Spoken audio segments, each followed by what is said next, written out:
The name of Max Bruch is pretty well known today, but it's almost entirely because of one work, his incredibly popular violin concerto.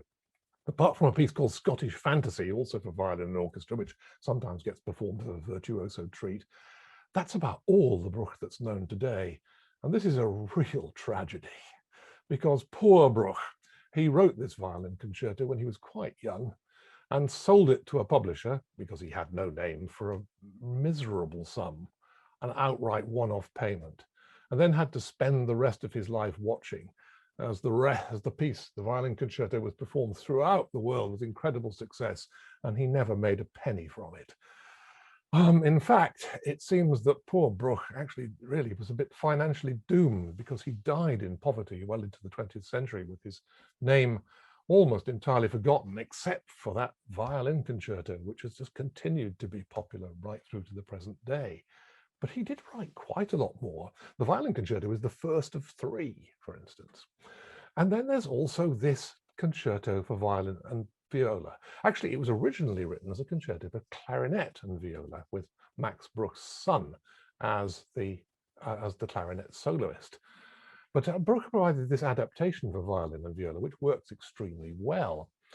And I think it's marvelous that at last, it seems, in the concert hall, we're beginning to get the chance to hear what else Bruch could do. And the answer is he was a really good composer with some marvelous ideas. It's fresh, it's unchallenging maybe in the sense that it isn't complicated, but it's beautifully direct and immediate and lyrical. And as you'll hear, it's extremely well written for the two solo instruments. So it's lovely to, I think, to make a bit of a sort of posthumous restitution of justice for Bruch, for the fact that he was so tragically successful, you might say, in his own life.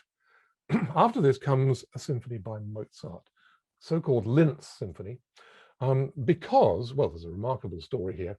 Mozart was on his way back to Vienna, where he'd recently made his home, from his original hometown of Salzburg.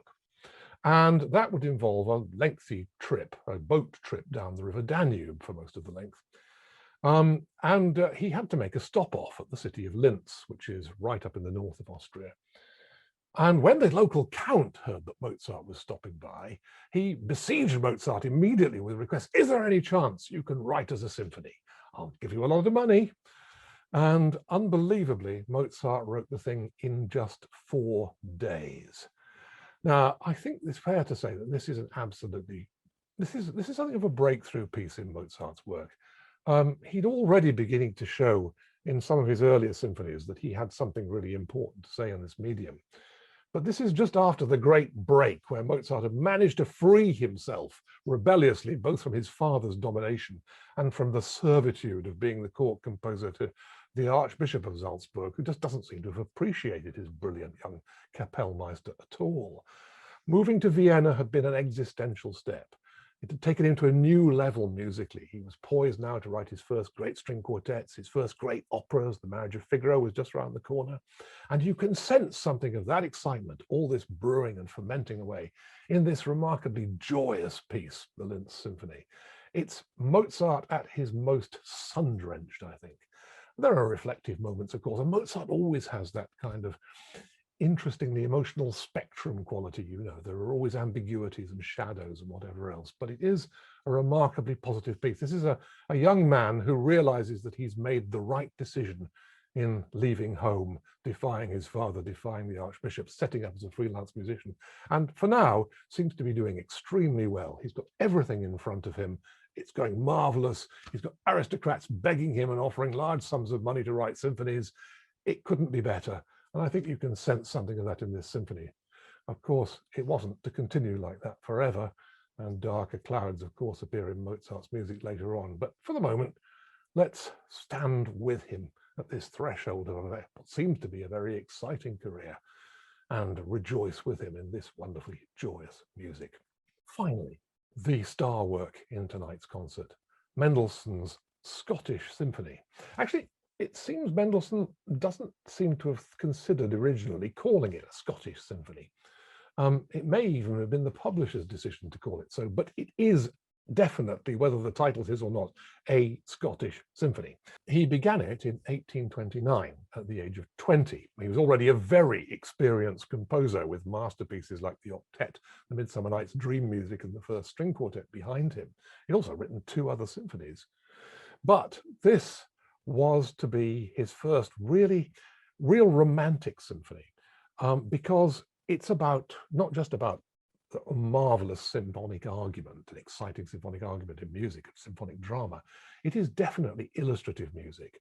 And what it illustrates is an important experience Mendelssohn had in 1829. He'd gone on a big walking trip around Scotland with a close friend called Max Klingemann. Now, Scotland was, for most people in Europe, an impossibly romantic place. Getting to it was hard enough because the sea journey was quite difficult to cross to England or to thence to Scotland. It must have felt almost like going to another planet. And Scotland was well known to people on the continent, particularly through the poems of the bard Ossian and the novels of Sir Walter Scott, which had created this incredible romantic aura around Scotland. It was a place of legends, of clans, of fights, of passionate love affairs, and impossibly grand scenery. So Mendelssohn was keen to see it for himself. Later on, part of the experience of being taken by boat to the Isle of Staffa resulted in the overture that we know as the Hebrides, which is an incredibly great work. But it was being in Edinburgh and standing among the ruins of Holyrood Abbey that Mendelssohn realized that he had an idea for a symphony, a symphonic work, which would evoke the spirit of Scotland. It actually wasn't completed until quite a lot later, but the germ that he was conceived there, and he wrote it down in one of his letters at the time, is the idea that gives rise to almost all the other ideas in the symphony. There's a big, dark, dramatic first movement with a somber introduction, which clearly represents those Holyrood ruins that Mendelssohn found so atmospheric. And then afterwards in the dramatic dance, well, it's still, however dramatic it is, there's still a dance element to it. Da-da-dum, da-dum, dum, da-da-dum, da-dum, dum. The Scottish jig is definitely behind this music. The Scherzo is one of those brilliant, exciting scherzos in which Mendelssohn excelled, with definitely what sounds like a Scottish folk tune in it. And in fact, in places you'll hear a little idea which in those days was strongly associated with Scottish folk music, called the Scotch snap. It's this. When you do that very quickly, you'll hear this turning up all over the place of this incredible music. Then comes a very, very soulful movement, slow movement, which you can imagine being inspired by one of the more melancholic heroines in Walter Scott's great romances. Finally, an extraordinary dancing finale. Mendelssohn could do fast music, almost like nobody else in his time. It's tremendously energetic, very rapid fire, quick fire articulation. And you can imagine something like a Scottish sword dance going on here with some incredibly fancy footwork. You've got to miss the swords that are crossed on the floor together. That's the only imperative. This builds up excitingly towards a coda. And then comes an interesting change when a marvelous hymn-like figure emerges on the woodwind, and we're led to a wonderfully bright major key conclusion. Now, it's rather interesting that this theme, because it's new in the finale and hasn't been prefigured at any stage in the finale, bothered some people at the time, some critics who felt that this wasn't quite the way to write a proper symphony. You shouldn't be bringing in themes at the end. It's not a time to be introducing new material. The conductor, Otto Klemperer, even wrote an alternative ending for the symphony and recorded it. But I think today we can put aside those kind of preconceptions and just realize what a marvelous thing it is. Mendelssohn said it was meant to evoke the sound of a Scottish male voice chorus that he heard while he was on his travels around the Highlands. And I think it does that marvelously. This is tremendously atmospheric music. You don't have to be told a specific program, I think, to get the idea that this is music that evokes pictures and moods very strongly. And as such, it's a hugely important work for the newly emergent romantic movement in music. One of the reasons why it wasn't given its due for so long, I'm afraid, was because of the influence of Richard Wagner, who did his best to trash Mendelssohn's reputation, partly, I'm afraid to say, for anti-Semitic reasons, and I think also partly because Wagner was not inclined to be kind to composers from whom he'd learned a lot. We often find that, don't we, with people? They like to cover their debts to other people, don't they?